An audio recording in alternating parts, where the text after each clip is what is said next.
time for illegal ham in the face. But bro, where's the banjo? Some Cleveland sports shows try to give you hot takes, but only one can give you a big old piece of hot ham. Welcome to Illegal Ham to the Face. Talking all Cleveland sports. And don't forget our Fat Boy Tuesday, where we also ham it up with some fun food topics. Without further ado, let's serve up some ham. Here are the Ham Boys, Fatty, and Big Bry.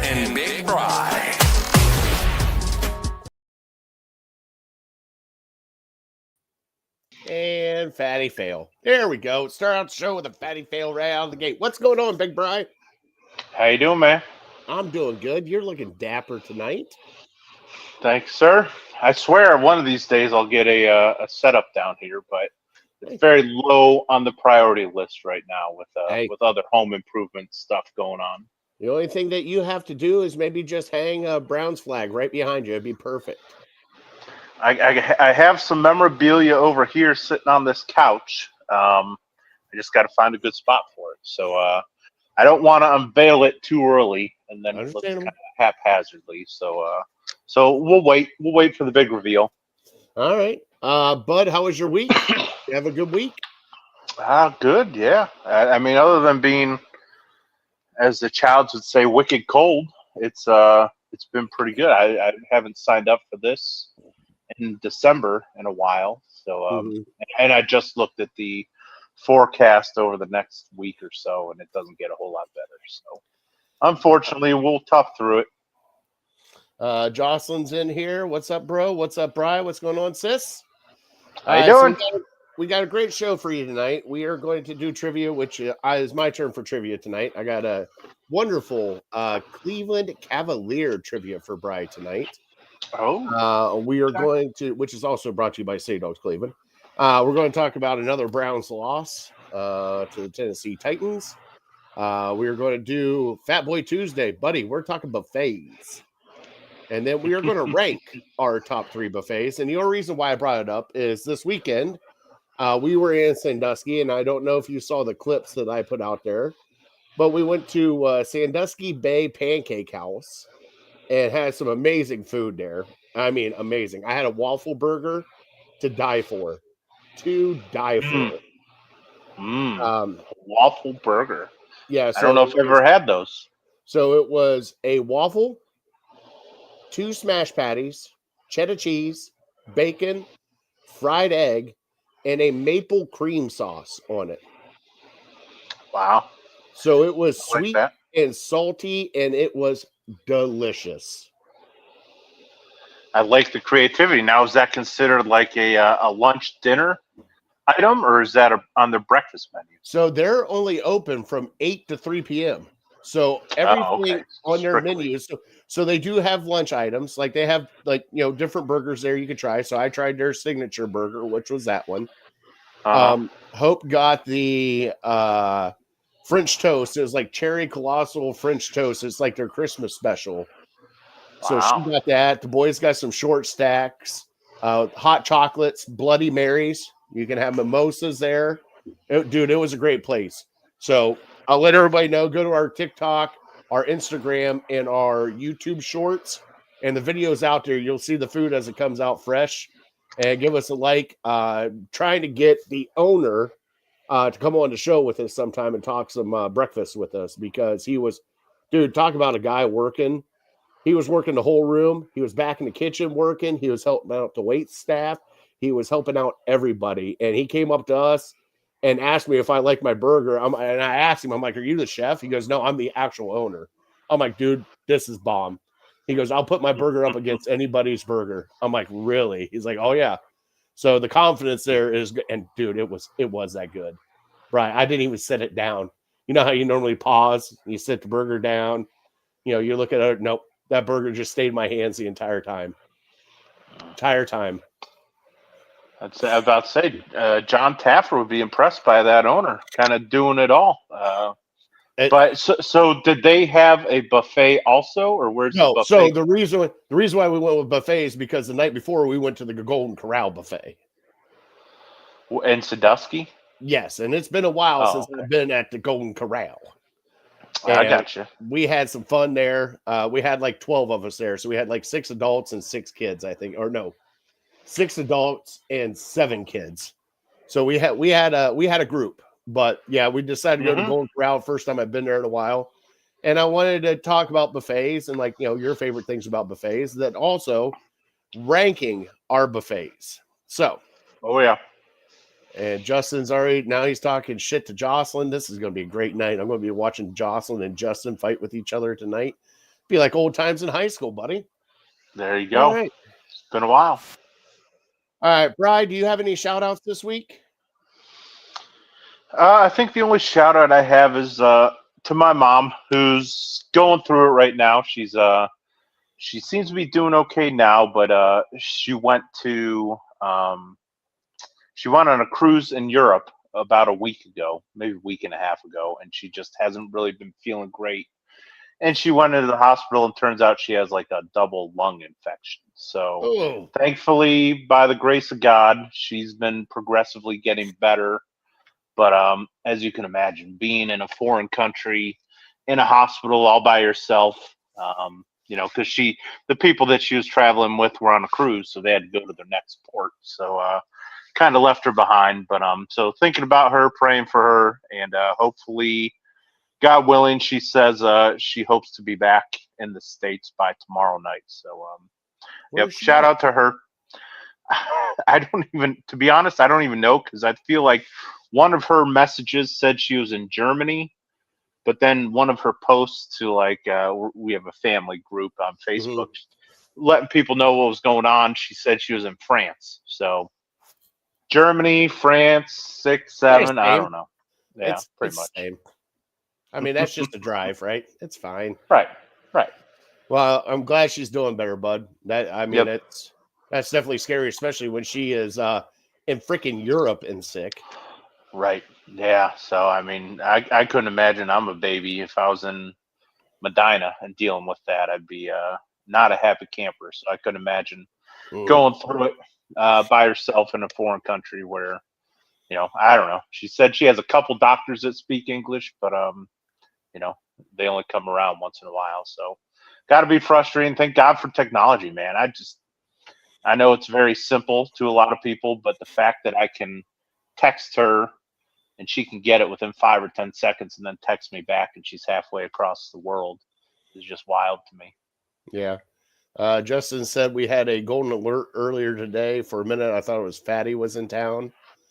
And then Chris is rubbing it in. Good evening, gentlemen. I'll be enjoying my bye week in fantasy this week. Oh, okay. Yeah, we got to get into that because I don't know. I'm guessing is Chris the 2 seed or the 1 seed even? Because We'll find out here as soon as I'll just shout out real quick. I was with go my ahead. family, my extended family, Joe, Tanya, all the kids, Kellen, Connor, Ava, Don, Mark, Tavia, Jackson, and then us knuckleheads went to Castaway Bay this weekend, and for their twins' birthday, had a great time. Love seeing them. The funny thing is like when we were checking in, and real quick, we were checking in. We found out what room they were in. They're like, "Oh yeah, we're in room 311." I'm like, "All right, we'll see you guys there. We're checking in." They're like, "Oh, you're in room 309." I'm like, "No, this can't be." We had conjoining rooms. We could open the doors in between the rooms. Nice. So all the kids went to one side, adults went to the other side. So we were watching the Ohio State game Saturday night while the kids were jumping and tearing up the other room. So it was nice. It was a great weekend spending with all of them. It was nice to see them and having a great time. And just want to shout out them because the twins are turning 7. I think 7, they said. So happy birthday to them. All right. Did they have a indoor water park there? Yes, they do. And it's actually, Did you partake? Oh, of course I partaked. They had a Nice. wave pool. Let's see here. They had a wave pool. They had obviously the jungle gym where all the kids were at. They had a hot tub. They had a inner tube roller coaster. That was fun. A 2-person inner tube roller coaster. They had about 4 or 5 slides. And then like the kiddie pool. And then they had another pool area with basketball hoops in it. So it was really nice. Oh, cool. Were there some adult beverages enjoyed? What kinds? So there were. I did not partake on Saturday night, but there That's the were. only reason you go. There was some Bud Lights, Christmas ales were there. We didn't have any, dude. They were, let's be. They were so freaking expensive at the Strawberry daiquiri. I know. Don't they have like an all-you-can-drink or something, or one of those Mondo No. cups? It wasn't one of those, buddy. Like, hey, I got a slice of pizza and a pretzel with cheese. Guess how much it was? Gosh, I don't even want to know. Like Sam's Club, you're looking at $3. $15.75. Yeah, unfortunately. Yeah, so that's where we were at. That's where we were at with that one. But no, it was good. It was a nice place, seriously, and it was on Groupon. We got the room in the water park so Saturday night. We got there Saturday at 11. Did the water park pretty much all day, and then we went back Sunday and did the water park again up until about 2:00, and then we came home. So no libations during the Ohio State game. No, I couldn't. I wanted to. Hey, I wanted to about the fourth quarter. We'll get into that too. All right. That's all I'll say about that. Yeah. Surprised we haven't seen our boy in the chat yet. Who's that? The Bears. Oh, I know. I meant to text him. Shoot. Maybe I'll text him later. All right. So let's get our legal hand to the face fantasy football update. Let's see here. Standings right now. We do have, let's see here. Chris did get a bye. He finished second at 10-4. Portage County Prostitutes got a bye. And what was their record? 11-3. They lost this week. So they lost. He started 11-0 and then lost 3 in a row. 3 in a row. Wow. It's not a good look. Not a good look. So let's get the, let's see here, scheduled playoff bracket. Here we go. Portage County Prostitutes gets the first round bye. After them, it is Always Next Year and Golden Showers on Mayflowers at the 4-5 spot. After that, it is Harold Keel against Big Bry, and Runner gets the other bye. So, Big Bry, you are at 10-4. Golden Showers is at 10-4. Runner is at 10-4. Portage County Prostitutes 11-3. Always Next Year at 9-5, and Harold Keel at 7-7. Pretty top heavy there. 10-4, 11-3. That's pretty good. Yes, and the scoreboard from last week, we'll go through real quick. Waddle at Smith and Jigba, 133 over Team Big Meat, 105. Bills Mafia, 146. Runner, 115. Always Next Year beat the Portage County Prostitutes, 187 to 141. Wow. There you go, Joe. Golden Showers on Mayflowers beat Honky Cat, 89 to 86. Jesus. Okay. All right, Big Bry beat up on Harold Keel 158 to 86, and Dog Pound beat 27 to 9, 121 to 99. Okay. So nice. Can't wait. This big week. Yes, it is. All right, bud. You want to get into our trivia? Then we will get this shindig on the road. Let's do it. All right, let's do it. And trivia.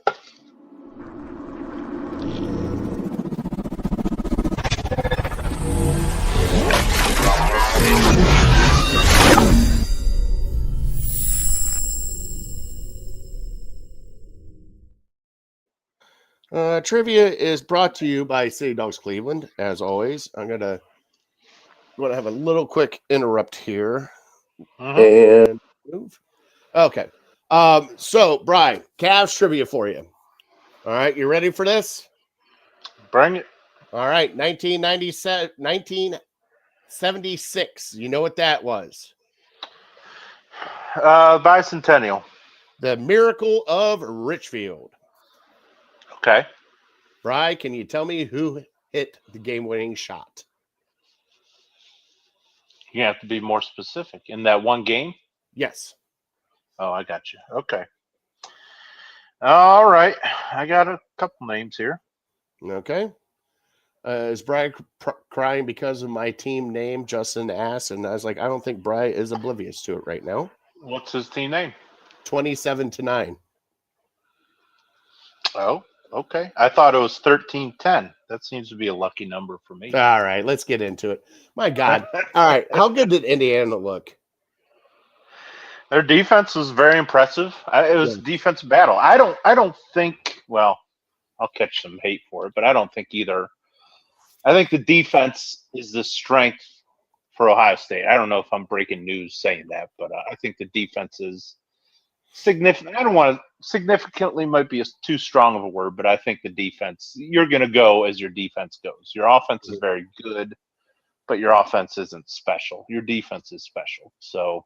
Your offense just has to put enough points, and they didn't. So you give credit to Mendoza for making the plays when he had to and making enough plays. And both kickers had their struggles, missing chip shot field goals, but that was kind of a wash. So I don't know. I'm sure we'll talk a lot about Mendoza over the next few months. I have a feeling we will too. I was watching, and Justin said it was a quality Big Ten game. It was a defensive game. Yeah, it was fun. I was disappointed, and I wouldn't say, okay. Normally I would be pissed off because Ohio State lost, but now that the way the playoffs are like, they're in the playoffs. Like, it would have been nice to win the Big Ten championship. Yeah. But also, with that being said, at least I thought they would show up for that game. And it felt like the first half, they just didn't show up. Like, they just were like, okay, we can run. It's Indiana. We can run over Indiana. We can run through the motions. And Indiana just came out and punched them in the mouth. And, at that point in time, any big play that needed to be made, Mendoza made it. Third and long, deep pass down the middle, first down. Like, it was and for us on the Ohio State side, it just didn't happen. And I do question it. And, here's James said, why not run Bo on third down? And I get that. My big thing is that last one where the fourth down right before they tried that field goal to tie it up, you had all the momentum at that point in time right there, and your running game actually was working at that point in time. I would actually gone for it on 4th and 1, and I would have given it to Bo Jackson, let him do it. But doing the stupid sneak with saying when it was like 4th and 3 and trying to get 3, just some bonehead mistakes of coaching blunders and just offensive blunders at the time. So, I mean, but, give Indiana credit, give Indiana the due. They're a well-coached team. They came to play. They got some fight in them, which I, haven't seen from Indiana since, 1986 was the last time they beat Ohio State. Last time they won the Big Ten championship was 1974. Might have been earlier than that. Right? I didn't know if they had ever done it, to be honest. So, the 30-game losing streak to Ohio State has been snapped for Indiana. So just think about that, 30 years of losing to a team. Well, yeah, I mean, that's why I said last week nobody's going to be rooting for Ohio State. Ohio State's the big bad, they're the Dodgers. I've said it before. And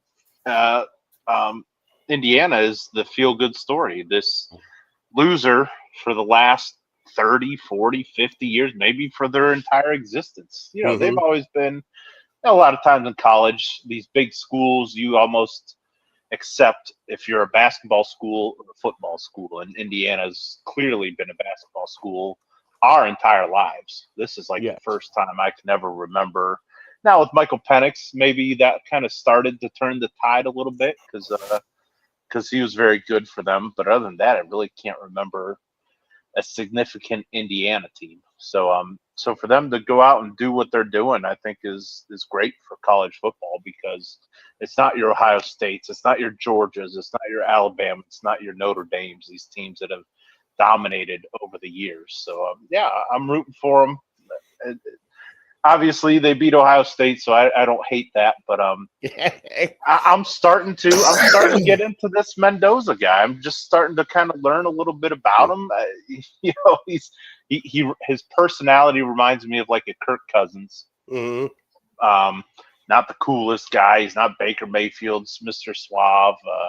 He's kind of a football nerd a little bit. To me, he really looks like Joe Thomas. Like if he shaved his head and you just pictured Joe Thomas and him saying all this stuff in these post-game interviews. So I think he's a guy that Cleveland can kind of rally around, whether we're in position to take him, whether we have the draft capital to move up and get him. Maybe, who knows, we're not even looking for a quarterback.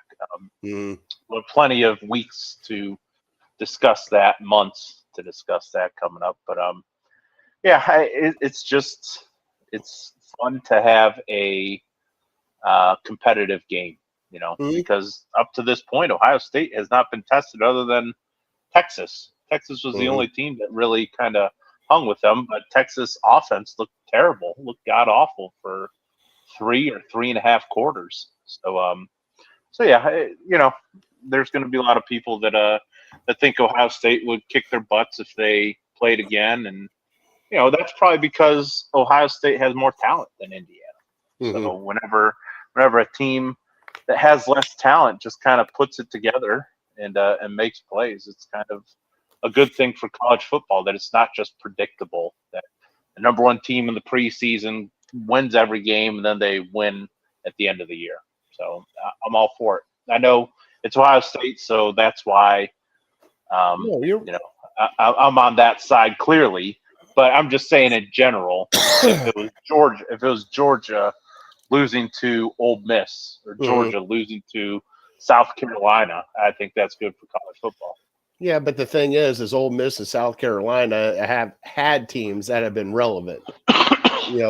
They've had teams that have finished top 10. They've had teams like Indiana's not been there. This is new for them, and I'm loving it for them. It makes the Big Ten look better because guess what? Absolutely, it's not so top heavy.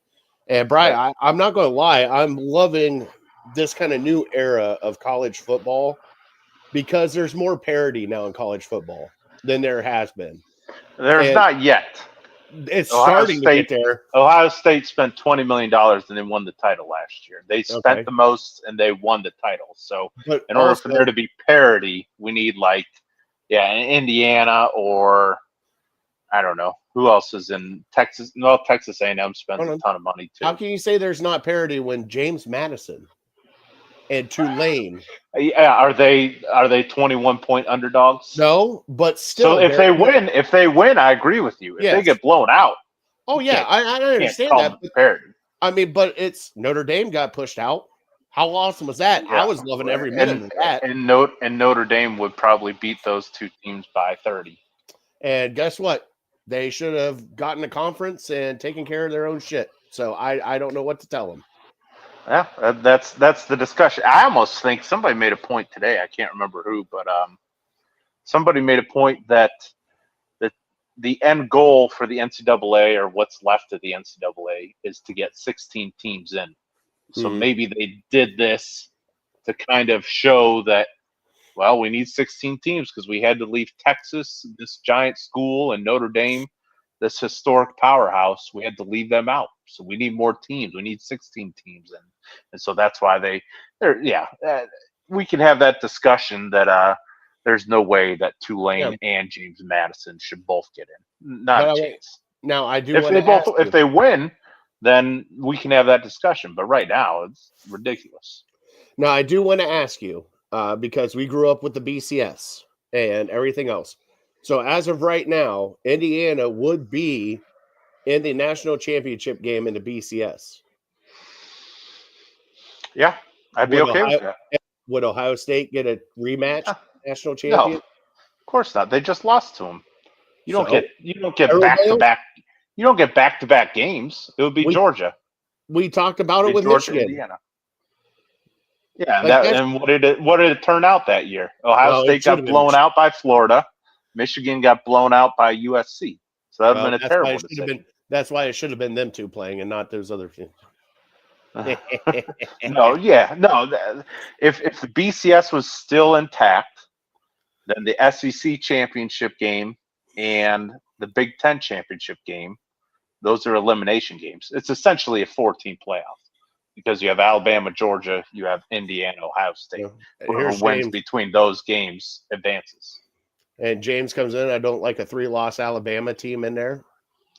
Yeah, but you can't say 3 losses because one's in a national. So So Alabama would have been better off to sit out and not play the SEC championship game and boycott it and let Ole Miss go in so they could lose and only have 2 losses, or Texas A&M go in and lose. Yeah, you can't even really, I know I'll give you a hard time about Ohio State losing, but you can't really put a ton of stock into these national or these conference championship games. Notre Dame. Everyone's been telling me Notre Dame is for the last month is a top 5 team. So the fact that they're not in is just, I don't know.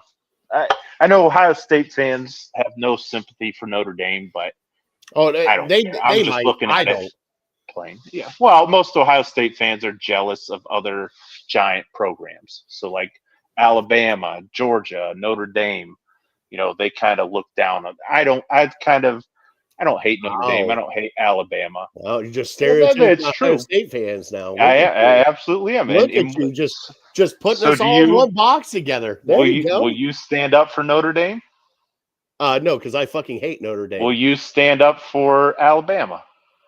Possibly, because Alabama's got a good quarterback and they've had a good year. But they had 3 losses. I didn't say that. James said that. I didn't. No, I'm saying. So you agree with me? I don't care about the SEC. I really don't. Whatever one gets in. Spoken like a true Ohio State. As long as Ohio State is in the playoffs, I don't care, Bri. Well, their path got easier without Notre Dame, I think. I'm not saying they can't beat Notre Dame, but Notre Dame is for sure one of the 10 best teams, probably one of the 5 best teams. Didn't Ohio State thump them last year? That was last year. Do you know how college sports works? Oh, there's turnover every year.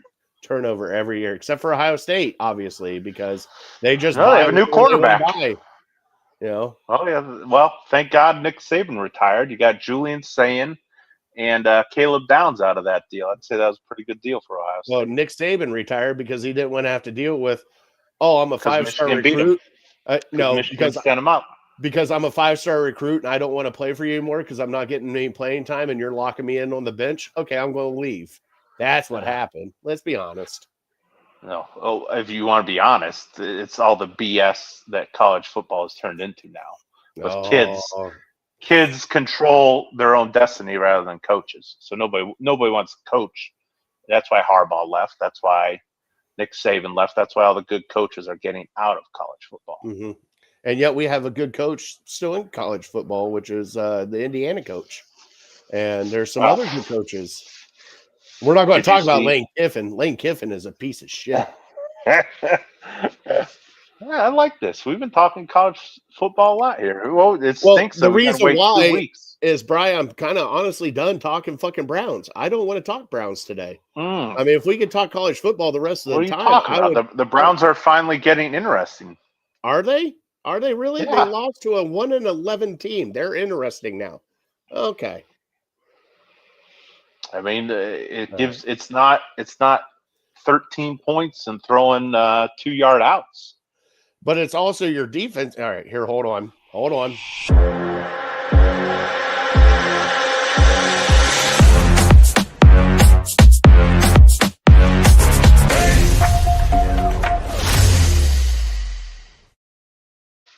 I had to play it for Chris. All right, Brian, let's fucking get into it. I told my wife tonight, she's like, and she's, by the way, we're a little timed on this because I do have to get the kids in bed. But okay. I told my wife, she goes, what are you guys going to talk about? Because she listened to the Browns game the entire way home with me. We got home, we watched the last of it, everything else. Bri, I'm not going to lie. I looked at her and I said, you know something? I might just let Bri, I'm going to sit there like a dummy in the background and be a mime and not say a word and let Bri talk Browns the entire time. Because I'm just tired to talk about this team. This team is garbage. It's fucking trash. And I don't know if I have the life of me to go through the last 4 games of this team and watch this shit. And yes, oh my God, Shedeur Sanders threw for 350 yards, 4 touchdowns, 1 interception. My God, he's the Messiah. Everybody's coming out and crowning him now. He's going to be our franchise quarterback for the next, fucking 15 years, whatever it is. But Brian, you lost to a rookie quarterback a horrible offensive line, a horrible defense, and they put up 31 points on you. It was fucking horrible. Wow, spoken like a true Shador hater there. Oh, So okay. you blame the defense. The defense is trash. Brian, we had a top 2 defense this entire year, and they come out and let Tony Pollard have a resurrection year and run for 161 fucking yards.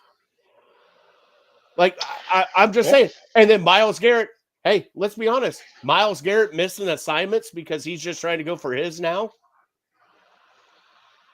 It may be more than just Myles Garrett going for sacks. That's what I mean. Oh, dude, it's you tip your cap to Tennessee because they said Cleveland just wants to get a bunch of sacks and have these plays that's shown across Sports Center, and we're gonna run away from Myles Garrett. We're gonna have quick passes and not even block him, and we're just gonna take him out of the picture.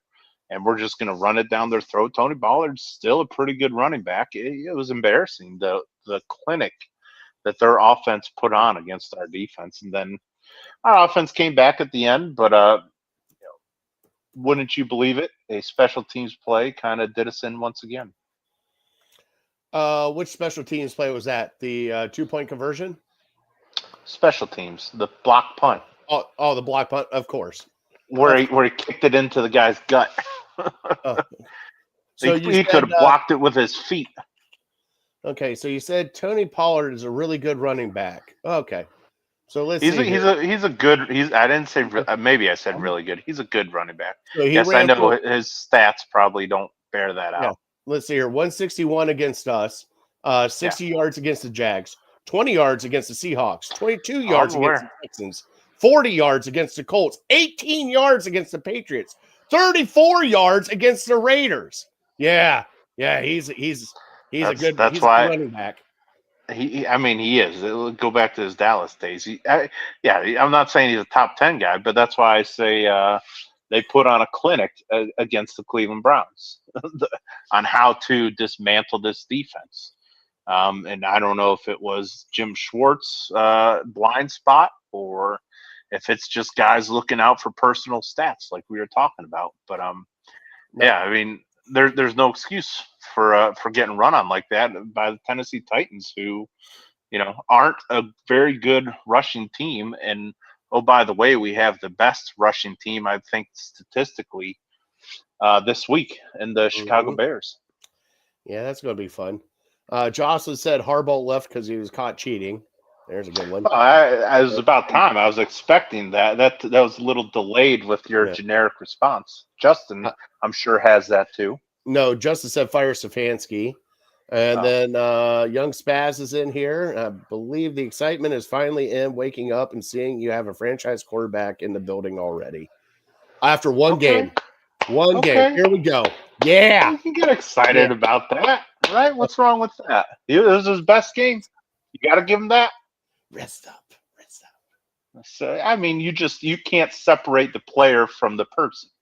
That's your problem. Bri, he did have a good game. I'm going to give him his kudos. He had a good game. I'm not saying he didn't. There you go. Is that the best game a Cleveland quarterback has had this year? Oh, guaranteed, yes. Okay. It has. So give him his flowers. And he gets the starts the next game. He's going up against a very good defense with the Bears. He's going to be going up against a very good defense with the Bills. He's going to be going up the defense against the Steelers. We'll see what happens.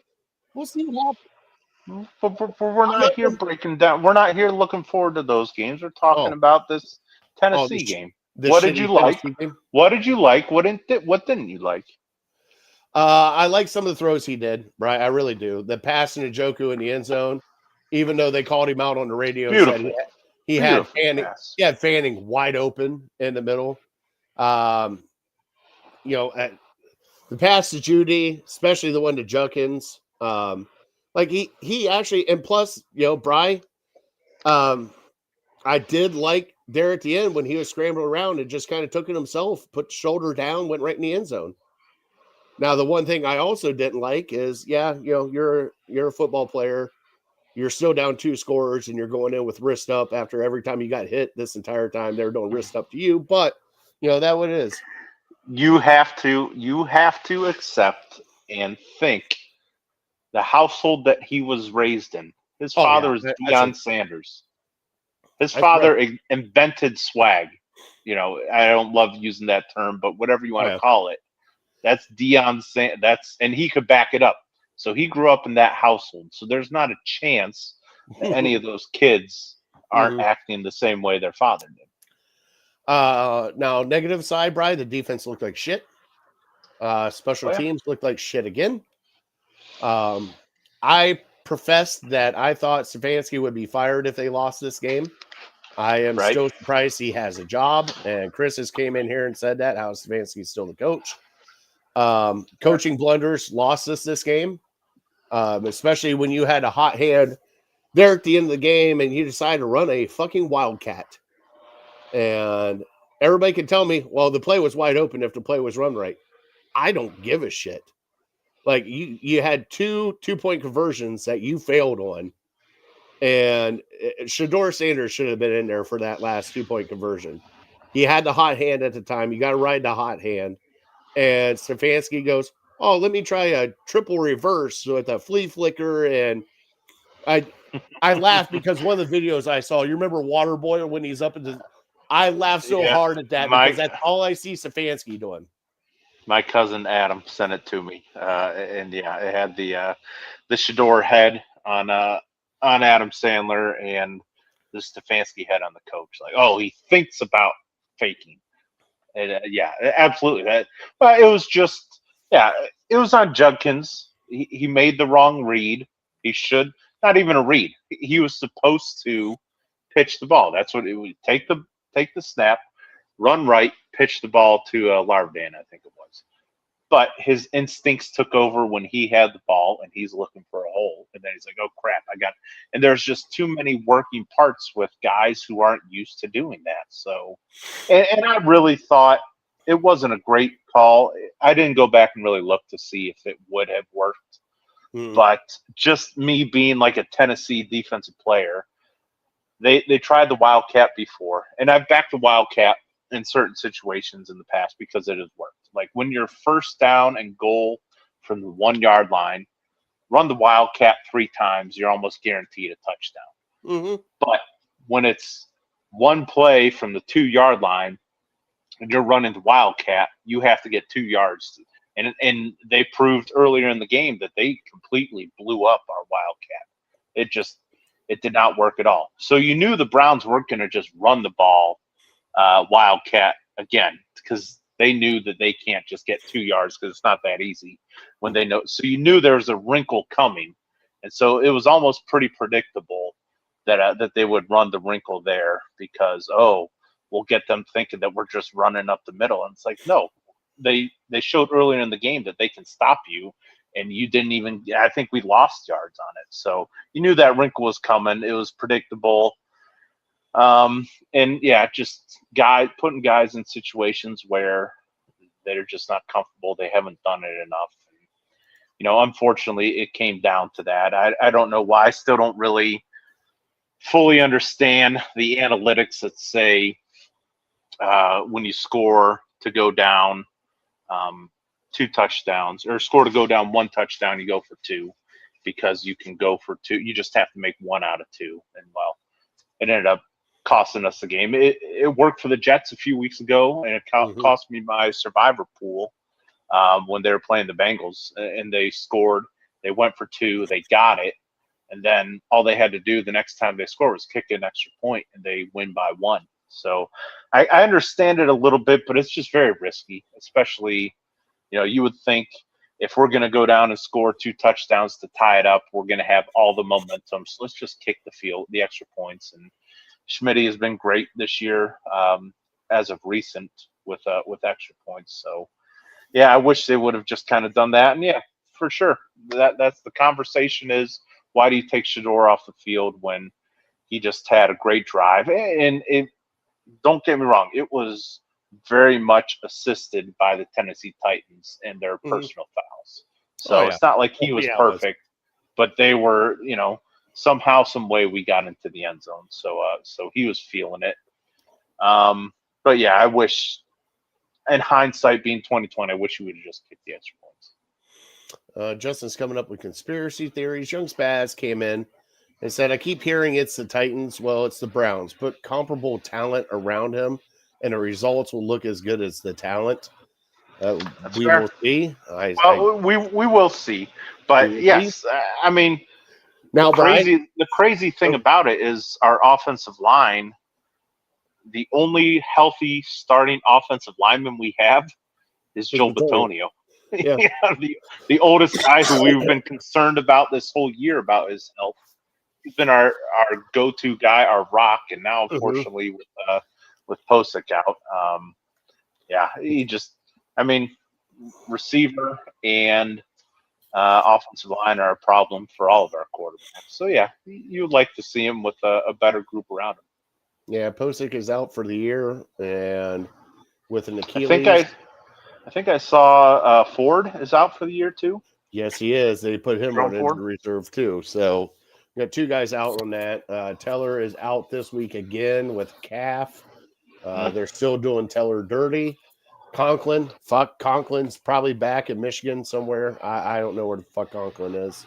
Well, speaking of Michigan, Michigan's winning against Villanova, 67-35. What are you talking, basketball? I've moved on. Oh, that's football season's over. Yep, basketball season. Okay, so I'm glad you guys got a basketball team. All right. Ohio State's basketball team's pretty good, right? No, God no, we're horrible. No.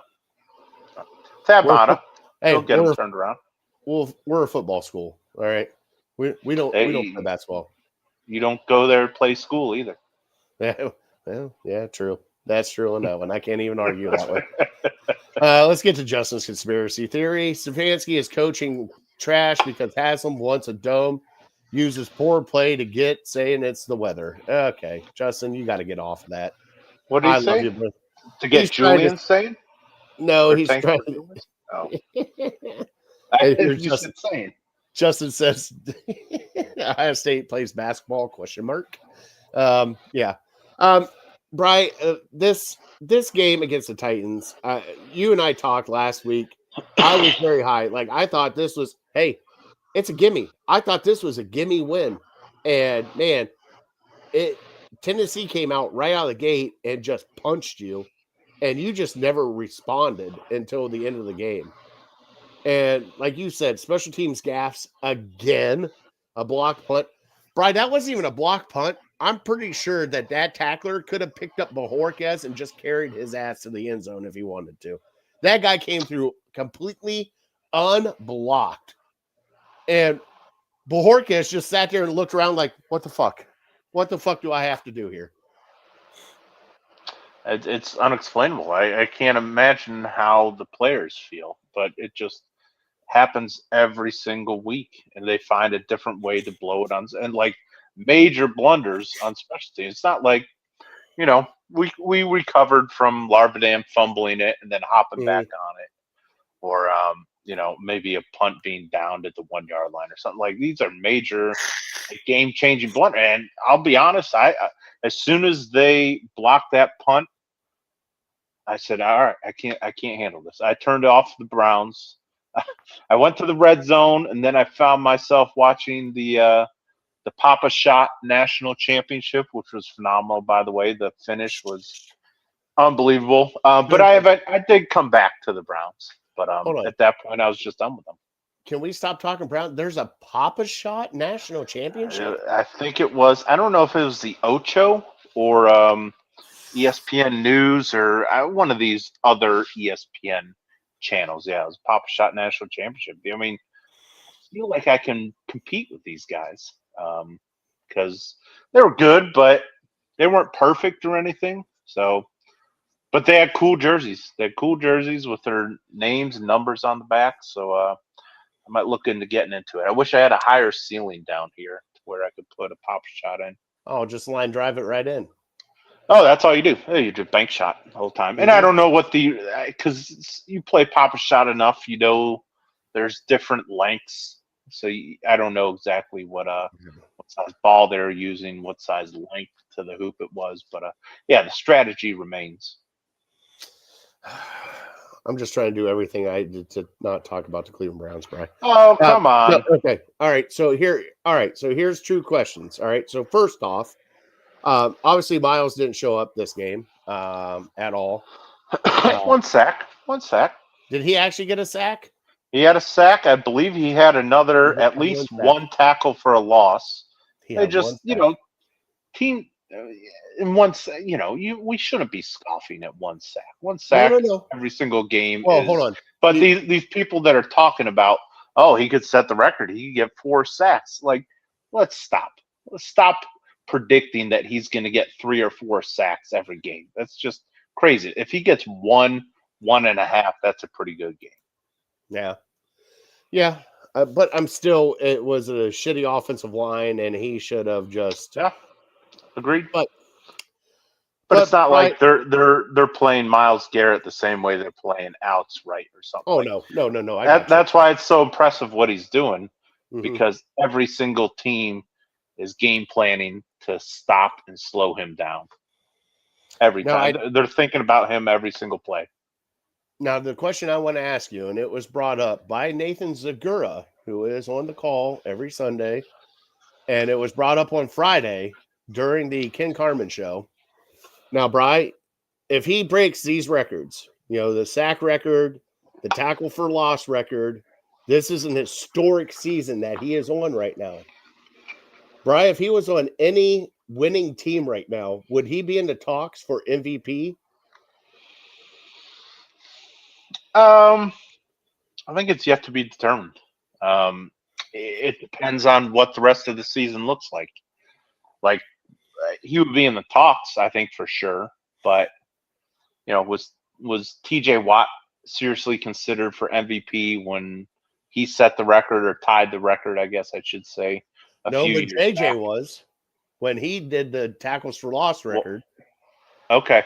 So, like, if he shatters it, if he gets 27, 26, 27, then absolutely. Because right now, I don't know if anybody's really separating themselves. That's the thing with these awards. Is there one person that separates himself?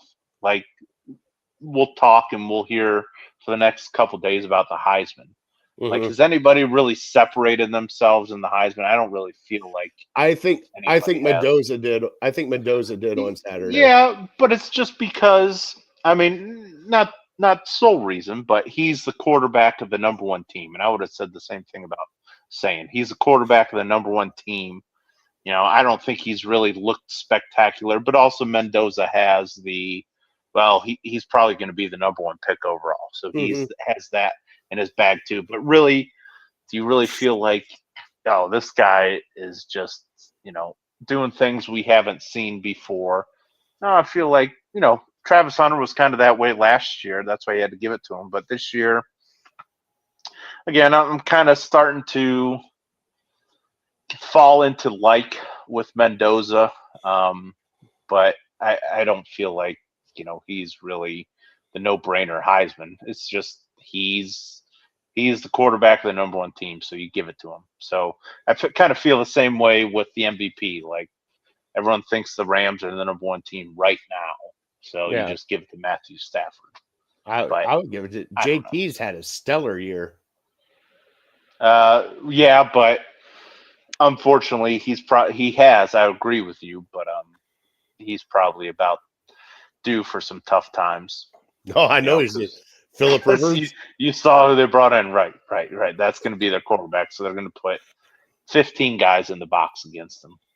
Oh, my God. All right, Brian, next question. Here we go. You ready? Yeah. You buckled up, Buttercup? You got it. Has Shedeur shown you enough on Sunday to not take a quarterback in the first round next year? Well, that was going to be one of the questions that I was going to ask you. So let me ask you that first, and then I'll tell you what I'm thinking right now. Okay. Is drafting a quarterback with their first pick still your draft strategy? Say they don't have the number 1 pick. Say they have like 3, 4, 5, something like that. You still drafting a quarterback first? If I were the GM of the Cleveland Browns, Right. and this is the scenario that I have now, this is me personally, and this is my opinion. Right. All right, Bri. And it's right now. You're allowed to change your opinion. Bri, and it has nothing to do with Shador's performance. I That's want fair. that. I want that to be on the record. It has nothing up to this do. point, because it will. Yeah. Eventually, you have to consider Shador's performance. As of right now, I don't. And it doesn't have to do with Dylan Gabriel's performance or Deshaun Watson's performance or anybody else's performance right now in the quarterback room. Right now, as this team, as I'm looking at it, yes, the major hole is the quarterback position. But, Bri, we are like Swiss cheese right now with way too many holes. And if I cannot get the first, second pick in the NFL draft, I am not drafting a quarterback in the first round. I am going to try to find the best offensive lineman I can do to start plugging up holes on this offensive line. I'm going to start trying to find weapons, wide receiver to help out this offense. We have a tight end. We have a running back. We need wide receiver weapons. We need speed. We need route runners. And we need people to block. And as of right now on this team, I do not see it.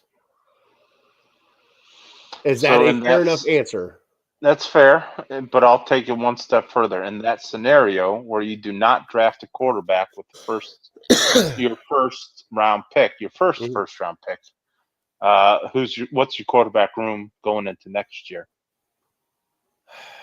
God, this is really going to kill me. Because you can't just say, no, pass on quarterback. No, I'm holding your feet to the fire. What's your quarterback room next year? So my quarterback room next year, and if I was doing it, I would do. By the way, you can say, just because you don't draft one with your first overall pick or your first pick in the first round, you can draft one in the second or third or fourth round, so you can take them. So this doesn't take quarterback off the table for you as a rookie. Right. It would just seem stupid if they picked one in the second, third, or fourth round next year, wouldn't it? Because you already took one in the third round, the fifth round. Like, why would you? Like, if you're going to go for a quarterback next year, Brian, you're going to go for a top quarterback. You're not going to go mediocre quarterback again. Because that time it'll be Deshaun Watson, Dylan Gabriel, Shador Sanders, and a rookie you drafted in like the third round or second round. At that point in time, Brian, that's a coin flip shit show right there that I don't want to be a part of. Hey, guess what we're having again? A 4-person race again. You know what I'm saying? So is that your quarterback room? Give me your depth chart. If come May 2026, what's your depth chart? As of right now, from what I've seen from Dylan Gabriel, he hasn't shown me enough. So starting next year, and by the way, I would trade for a quarterback. There's somebody easier said than done. Easier said than done. Mac Jones. I think he's a free agent if you can afford him. I would start, honestly, I would start Shador. Okay. And God, I hate saying this. I fucking really hate saying this. Actually, I don't even think he'll be on the team. I'll do Shador and Dylan next year. I think that even though all these reports, Mary Kay Cabot, the latest one, Adam Schefter on Saturday night said he'll be back. Oh God, yeah. I can't, Brian. I can't see it. Like, and that's the other thing. Like, your owner came out and said twice it was a huge mistake. It can still be a mistake. I understand, but I still don't. If your owner comes out and says it's a mistake, that guy shouldn't be playing. And if he is, your whole thing's a clown show. So you're doing what the media does, and you are saying you are just taking one clip. I don't believe he ever used the word mistake. I don't know exactly what he said. Oh, I'm sorry. We took a swing and missed. That's admitting you had a mistake. I don't even know if he said we missed. I think he said we like took a big swing or something like that. So, but then the media twist it to say, "Oh yeah, he hates Deshaun Watson." Well, I I'm didn't just say he hates like, Deshaun Watson. He well, was he went at to his his wedding. so right. Yeah. So they're So buds. I think he was a groomsman. But yeah, for the first time, I'm starting to think that maybe there's a possibility that that you go into next year with. I'm with you, Dylan Gabriel. Let's just clean the decks with him. mhm. You know, if we get a new coach, new GM in here, and they don't love any of the quarterbacks where we're It doesn't matter. drafting, If we get a new we GM and we new might coach, be in. Brian, if they get a new GM and new coach, they're drafting a quarterback in the first round. I don't think so. I think it depends. So much just depends on who's come. What if this Dante Moore doesn't come out, and it's Mendoza? Maybe it's Ty Simpson, but Mhm. I was a fan of Ty Simpson. I kind of liked him, but then I watched this game against Georgia, and it wasn't even the fact that he didn't play well, but unless the running back is Derrick Henry and he's 6'5", 240, their running back made Ty Simpson look small. Yeah. And so, like, Yeah. I don't want to sign up. Like, he looks smaller than Baker. So I don't want to sign up for another small quarterback out of Alabama where you're playing with the best talent, and that's why your numbers look so good. Yeah, if you can't get Mendoza, which I don't know if you could because the Jets have more ammunition than you do to go up. So I don't know if you can do that. So like if you can, we might be looking at another Deshaun Watson deal to where you're giving up 2 1s and a 2 or 2 2s, and you're just giving up this haul Yeah, to you try to can't get do up that. there for one guy. So if 'Cause that's you already not the gutted- case, I was going to say you already gutted the team for 3 years when you went for the Deshaun Watson trade. You can't Yeah. gut it again for another 3 years.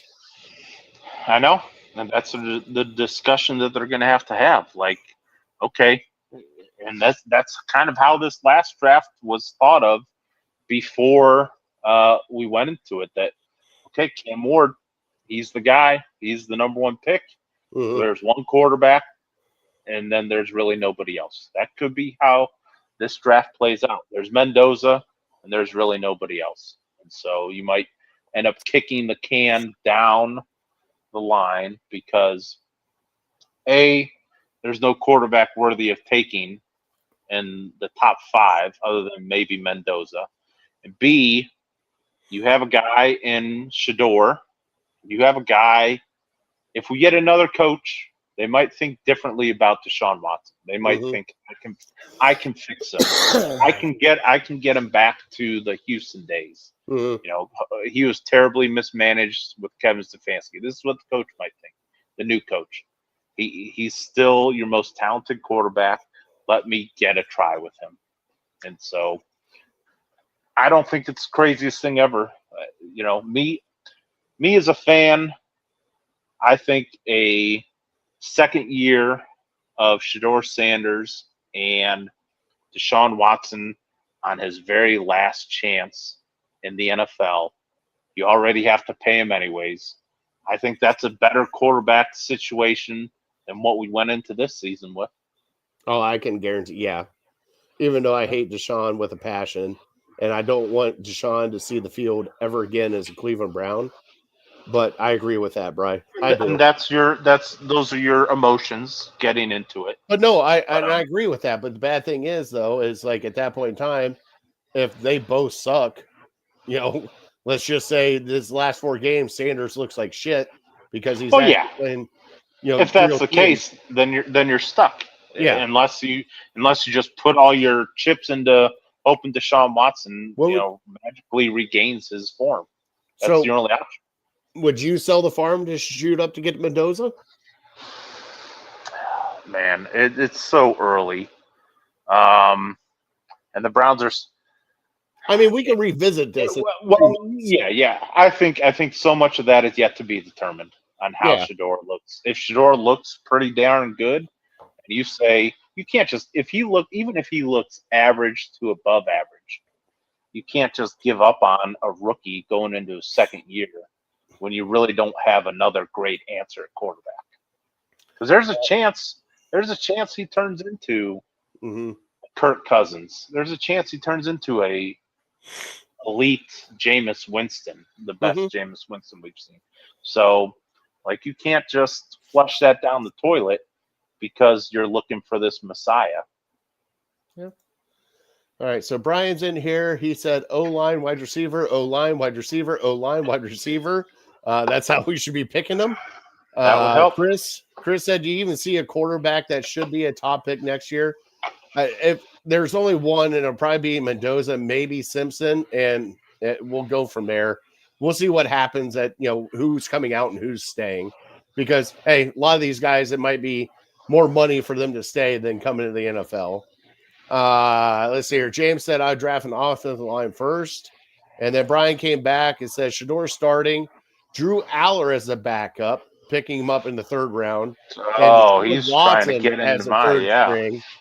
And trade Gabriel to the Dolphins for a bag of chips. I don't think you'll get a bag of chips for him, but you might get a bag of shit for him.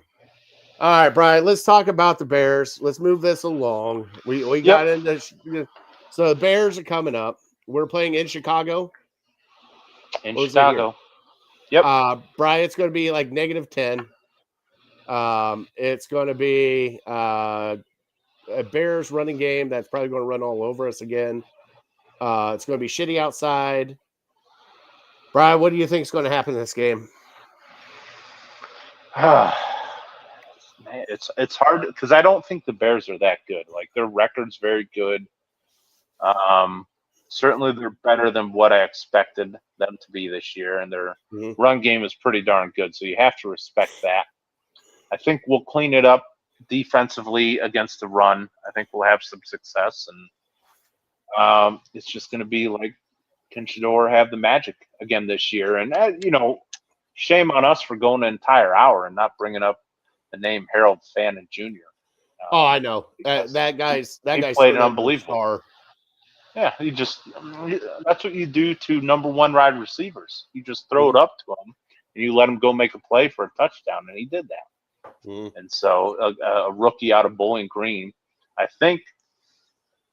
thought I heard something about if he needs X amount of yards to be the leader for Browns franchise as a rookie in receiving yards. Yeah, I mean, he's just been unbelievable. He surpassed my bold prediction. Yep, my bold prediction this year was that he would be our second leading receiver. To this point, he's been our best receiver. Certainly the most consistent and the most confident receiver that we have. You just throw him the ball and he just finds a way to get it. So yeah, I don't know if that means David Njoku's days are numbered in Cleveland, but you don't want to take this guy off the field right now because he's just making play after play after play. All right, so the rookie receiving record is 986 yards. And Bri, bonus question: can you tell me who it was? I want to say Braylon. No, before Braylon. Before Braylon, 1999. Oh, Kevin Johnson. Kevin Johnson, 986 yards in the 1999 season. He's a stud. And Harold Fanning is at hold on, I gotta scroll down as I'm reading it. 619 yards. Is that all? Okay, well, he still has what? 4 games left? 4 games left. So yeah, that's a chance. That's a chance. All right, give me your breakdown of the Bears. I'll be back. Oh, you suck. All right, so the Bears. Oh, God, I just want to see a good game. It's going to be shitty out. I just want to see at least a competitive game. I don't want to see a blowout. I don't think we'll see a blowout, but man, I've been wrong this entire Brown season. So I wouldn't take my word for it. And he'll probably be the other Bryant's in here, 31-7 victory for the Bears. But I think they really do need, if they can focus on cleaning up the mistakes on defense and stopping the run. I think that will help. But the one thing that does scare me is obviously in that kind of weather in Chicago, special teams. And our special teams fucking suck right now. We can't do anything right on special teams. So, Chris, thank you. I'm not hopeful it's going to be a rough one. I get it. We'll get our scores here in a second. But, yeah, I don't expect the Browns win this one. I think weather and our lack of fortitude, dare I say, is going to be the downfall of us. So I hear Bri coming back now. But yeah, I don't see this one going good for us. Let me add Brian. Brian, add you back in. I said I don't see this one going good for us. I think the weather is going to play a huge part in this. And with our special teams still sucking, I don't think it's going to be good for us on Sunday, bud. Do you think we can find someone to sponsor my pee breaks every single episode? We can find out. I'll start because I'm due for a pee break here myself, but I'm trying to hold it in till the end of the show. You can go. I can filibuster if you want. No, it's all right because we're getting ready to get into Fat Boy Tuesday, and I want to show you the clip. So, Brian, what's your score for Sunday against the Bears? Yeah, I mean, at this point, it's hard to pick the Browns. They just find ways to lose games, be it defense plays well, offense stinks, offense plays well, defense stinks, special teams always stinks and finds a way to hand them points. So we'll say the Bears 23, the Browns 19. Go Bernie. Ooh, a 19er. Holy cow, Sure, I haven't go heard Bernie. a 19er in a while. All right. Well, we're specialists at the 2-point play, so I'm sure we'll find a way. I'm going to go it's going to be a tough one. It's going to be a tough one this week, Brian. I'm going to go the Bears 31, the Browns 9. I think that, Oh my goodness. Oh yeah. I think it's going to come home to roost. Oh yeah. Cow. Well, Ethan Poachers is out. I have my reasons. You got your no faith in your boy Luke Whippler? My goodness. No. There's a reason why he was a backup. Like I'm excited to see Zach Zinner to go in there too. Like you had to take a dig at my boy, At least my Ohio State guy is playing. Your guy's a healthy scratch every fucking week. He was in there this week. Oh, you didn't see because you were listening to it on the radio. They should have hyped him up more. Was he a fullback? Did he come in for the fullback position? He may have. Yep. I knew it. Well, Hutchinson or not Huntington, he's out, so we got to find a new fullback. I know. God, I'm not looking forward to this game, Bri. And I think the reason why is I'm so down because you lost to the fucking worst team in the NFL. The worst team. Bri, the over-under was 32.5 fucking points, Bri. Boy, we nailed that, didn't we? Saying it'd be a boring game, low scoring, no action. I was like, the over after the first quarter, I think. I know. I was like, everybody bang the under. Bang the under on this game. Nope. We want mad money. Buy. It's rigged. NFL is rigged. When you think it's going one way, it goes the other. All right, Brian, you want to get in Fat Boy Tuesday? Let's do it. And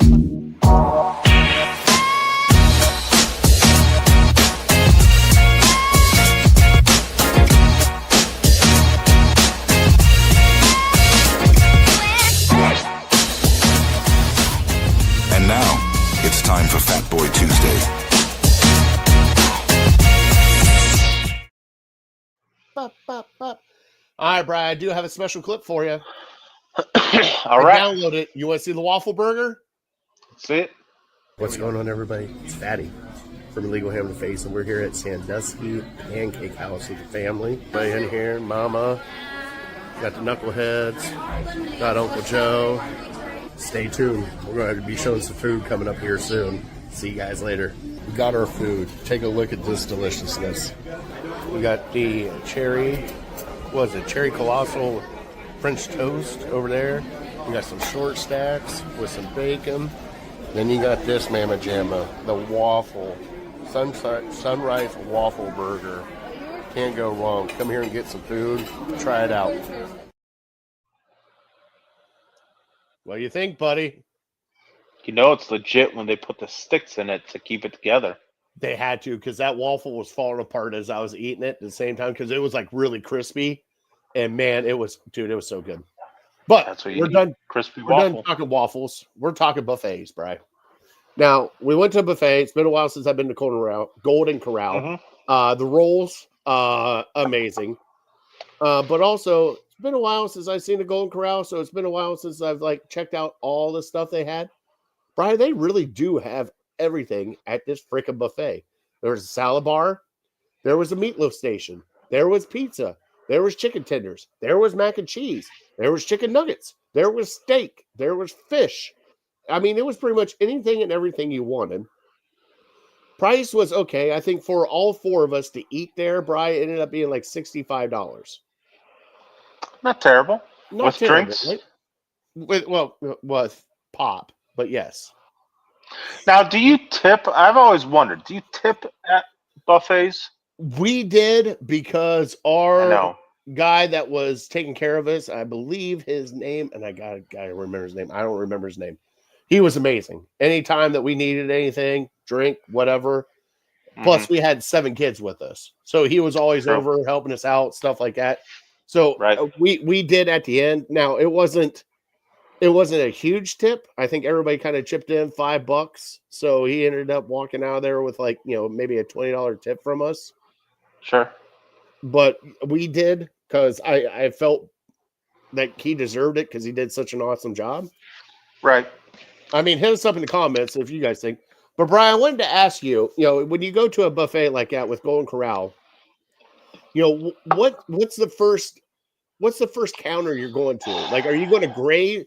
Are you going to sightsee first and then kind of hone in on the stuff you want?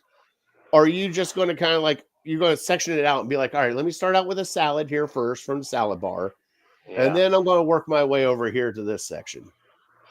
Yeah, I feel like I'm the worst person to ask with this question because I always feel like I do it wrong. Like at the end of the night, I feel like, what was I thinking? Because I'll start with a salad Mm-hmm. and then I'll, fill myself up a little bit. I'll have maybe a roll, maybe 2 rolls. And then by the time I go up for my second plate where I'm just, I get a little bit of everything. And it's usually, you know me, I don't have expensive taste. So I'm not going for the prime rib or You're the taking over. salmon or anything. Yeah, I'll go maybe a taco, maybe a piece of pizza, maybe French fries, maybe, chicken or a burger or something like that. And then, I finish that. By the time I'm through my second plate, if I sit there long enough, food starts to settle. And then I'm like, well, I only have limited space. And so I'm thinking, okay, well, that was pretty good. I want to go back for that, but I want to explore the entire buffet. And so that's why, I'm not a great person to ask this question because I feel like I fail at doing buffets, especially ones like Golden Corral, where they are a little bit of everything. There's no specialty. I want to get some Mexican food. Maybe they have, sweet and sour chicken or something.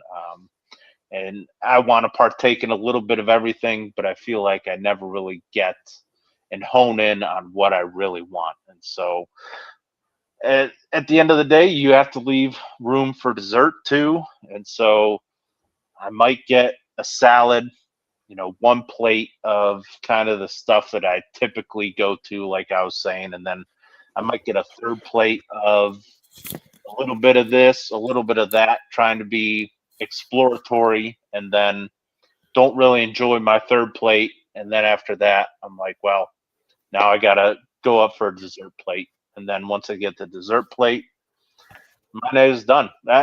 This is why I try to avoid, and I just feel miserable at the end of it. This is why I try to avoid buffets because I don't have a great strategy for it. It's going to ruin the rest of my night. I'm going to feel like crap until probably 10 o'clock the next morning on the toilet the next morning. and I just spent all this money, all this time and effort, and I might have got 2 or 3 things that I really enjoyed. Brian, why do you think I did not drink Saturday night? Is because of Right. Golden Corral Buffet. Oh, you guys went to Golden Corral on Saturday. Yeah. So we went there. Okay. Well, that explains it. Yeah, we were trying to find a place where all of us could kind of eat. It'd be easy. Everybody can kind of get whatever they want, that kind of stuff. And we just, I saw it. I'm like, something that way there, anybody can get what they want. The Right. kids, all that stuff. Now, Brian, I kind of did the same mistake you did. I hit the salad bar first, and I went in, got a nice big salad because I do love salad bars. You can't go wrong with salad bars. Right. But I did that. But Brian, I don't get steak that often. Man, I got my fill of steak. I went back up 3 times to that guy behind the grill. I'm like, medium rare. All right, Was it good? Was it good steak? It was, Brian. It was Passable. It was passable. I Okay. did the steak. I did the fried fish, which was really Mhm. good. I did like their fried fish. Now they had baked potatoes there. And it was also kind of like a Thanksgiving theme too, because there was like green bean casserole. They had like a turkey breast that they were carving up. Obviously mac and cheese, all that kind of stuff. I did find myself to a cheesy potato bake they had. And I'm telling Okay. you what, Bri, it was almost like they were half potato. Well, I wouldn't say half potatoes, like potato wedges, but they weren't like normal potato wedges. They were like a baked potato kind of cut in like quarters, but there was cheese, bacon bits, scallions, everything on them. So I got those. But what I liked about it was just the amount of stuff they had, because you could choose to go back. You get, first time up, you get a steak, you can go back and get like meatloaf. You could get, mashed potatoes and gravy, whatever else. I mean, my wife got Brussels sprouts, mashed potatoes and gravy. What else did she end up getting? She got a steak. I had to stay away from the shrimp. That's the one thing I do love about buffet. Oh, right. Right. There was fried shrimp and there was fresh shrimp. And I'm like, I wanted to eat it so bad. I didn't do it. I didn't pull the trigger. They had onion rings there, Bri. Damn good onion rings. I'm not going to lie. Those are really good onion rings they had. But, I mean, it was a good time, especially for the kids. And then the dessert table, obviously they had ice cream, any kind of pies, pumpkin pie, all that stuff. They had a cotton candy spot over in the corner. Wow. Yeah, so it's right there. If you're coming down, if you're in Sandusky, there on the main drive, was the Million Road or whatever the hell it is. It's down towards the Great Wolf Lodge, just past the Great Wolf Lodge. So go check it out. It was really good. The place was nice. Servers were great. It was awesome. And I loved every minute of it, because I haven't been to a buffet since, they shut them down in 2020 because of COVID. Right. So that was kind of the other reason why I wanted to bring up buffets. Now, Sure. Bri. Yeah, you find a good one. Stick with it. Now, Bri, I gave you the list. We're going to rank our top 3 buffets. You ready for that? I know. This is tough. Sure. I know it is. But we got to do our top 3. Do you want to make it top 5? I have a top 4 because they're all kind of different. Okay. We can make it a top 5, sure.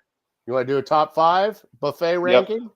Now, like I told you before, now these aren't like specific buffets. Like there's, breakfast buffet, if you like a breakfast buffet. Oh, I got specifics. Oh, you got specifics? Oh, absolutely. Can't wait. Let's do it. Let's do our top 3.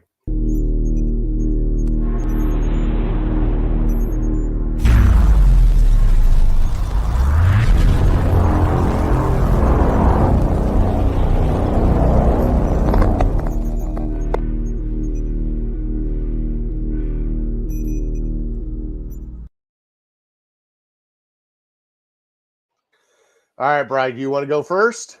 You got your list ready. Sure. Now that I have to put it on paper, I feel like I'm forgetting one. Okay, so my number 5 is not specific, because I feel like wherever you go, it's kind of the same. Uh-huh. But it's worth mentioning the Chinese buffet. because I just all I Chinese get is buffet chicken. is your number 5. Number 5. Yep, Chinese buffet, because it's a lot of the same thing. It's chicken. It's like some sort of fried chicken with a different sauce. Is what I do. Now I do the bourbon chicken, but yeah, chicken and rice, and it's great every time, no matter what you get. And that's probably the one that I usually overeat at the most. Is You and I Chinese both. buffet. You and I both. For whatever reason, it feels like it doesn't fill you up until you're 5 plates in, and you're begging for mercy. So number 5 is that. Number 4, I'm going the salad bar at Ruby Tuesdays, and there's not many around. There used to be one in Medina.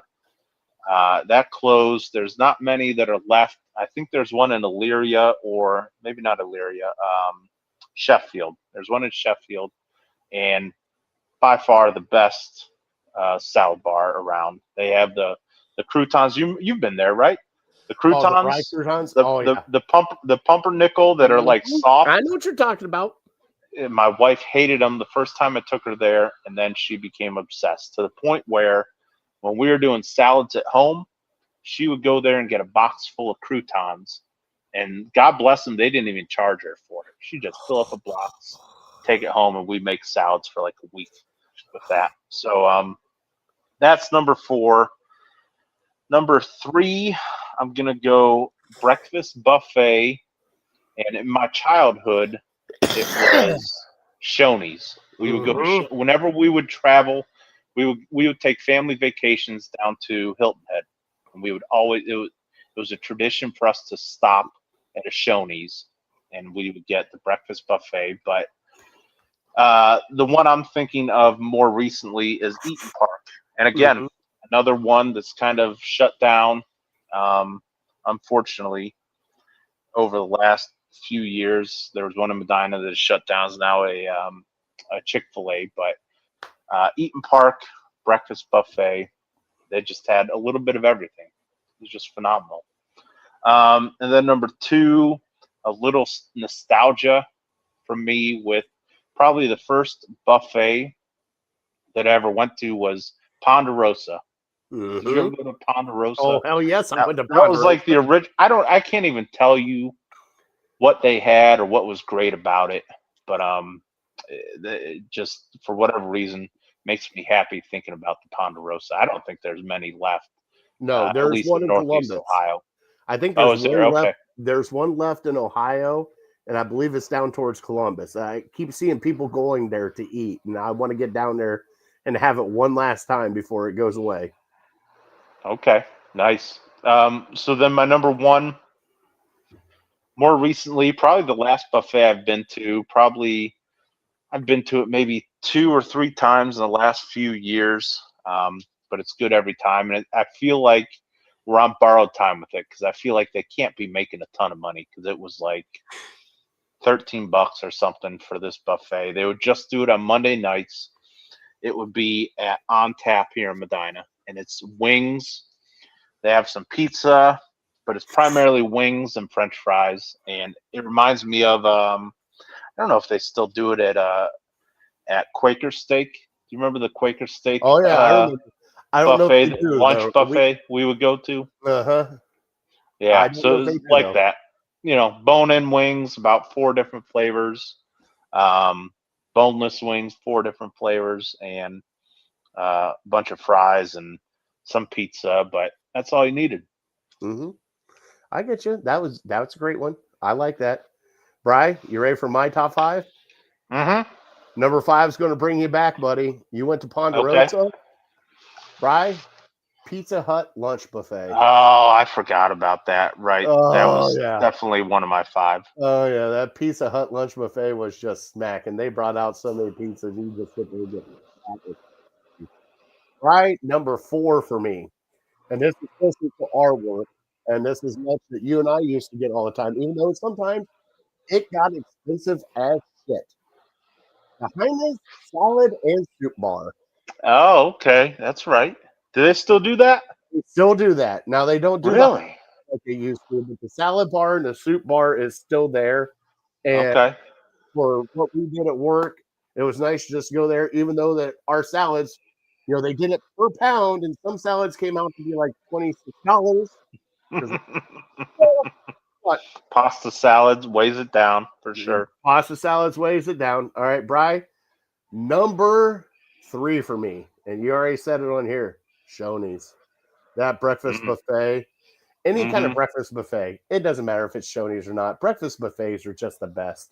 You just go ahead and get like 6 pounds of bacon, little biscuits and gravy. You can't go wrong with that. Have Brian, you ever been to Golden Corral's breakfast buffet? No, I have not, and I have. I hear it's pretty good. No, yeah, I haven't been either. All right, now, Brian, here's where we get fun. Number 2 for me, Der Dutchman. Staple as I was growing good up. Call. Der Dutchman, you get that Amish country buffet, and dude, they got everything: fried chicken, meatloaf, potatoes, whatever you want. That's one of the best buffets. And Bri, do not forget about the pies at Der Dutchman. They're to die for. And Bri, it was your number 5, but it's my number 1. Give me that Chinese buffet. You find a Chinese buffet. We've been to. Hey, you remember the one on Mayfield Road? We would eat Sure lunch do. at, be miserable. Are they still open? They are not still open. They shut down. Oh. But man, did we not have fun there? Getting like 8 plates of food and then trying to go back to work for an hour and a half, knowing that we weren't going to do nothing. But no, I love Chinese buffets, right? Because I know you said it's like chicken this, chicken this, chicken this. But there is, the one that we went to, they had sushi. They even had like, chicken tenders. They had other stuff back there. They had desserts. They had a little bit of everything you wanted. And I think when you go to a Chinese buffet, they're a little bit cheaper.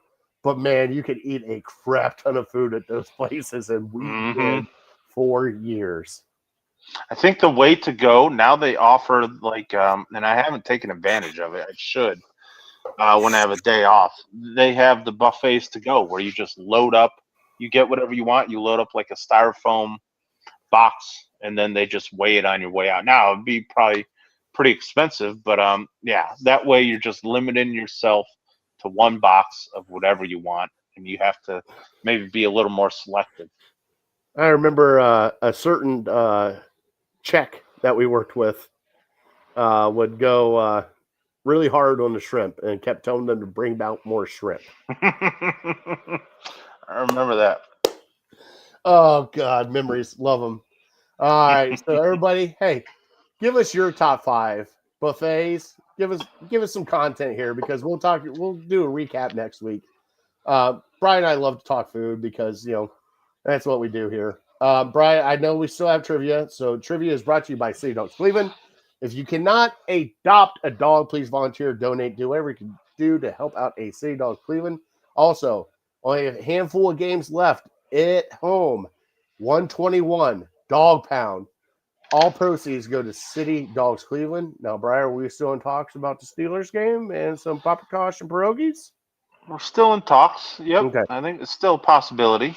Depending on weather, because, no. I think just depending on schedule. Okay. All right, bud. So I asked you, 1974. I think it was 74. Might have been 76. 76, you said. 76. 76. Who hit the winning shot in the famous 1976 Miracle of Richfield playoff game? Well, I have to give credit to Cavs legend and current announcer Austin Carr. Would be my guess. It is not.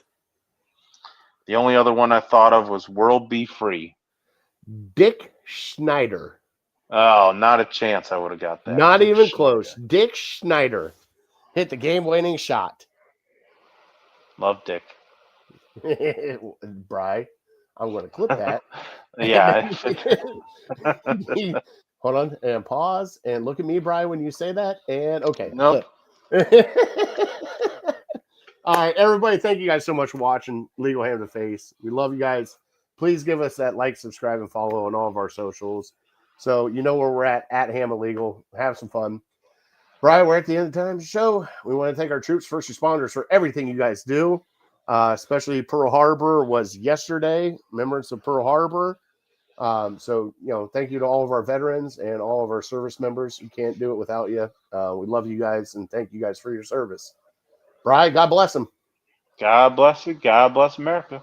All right. We're Legal Hand of the Face. We're definitely uncorked, unloaded. We're out. We'll see you next Tuesday, possibly with a Browns win. Hey, hey.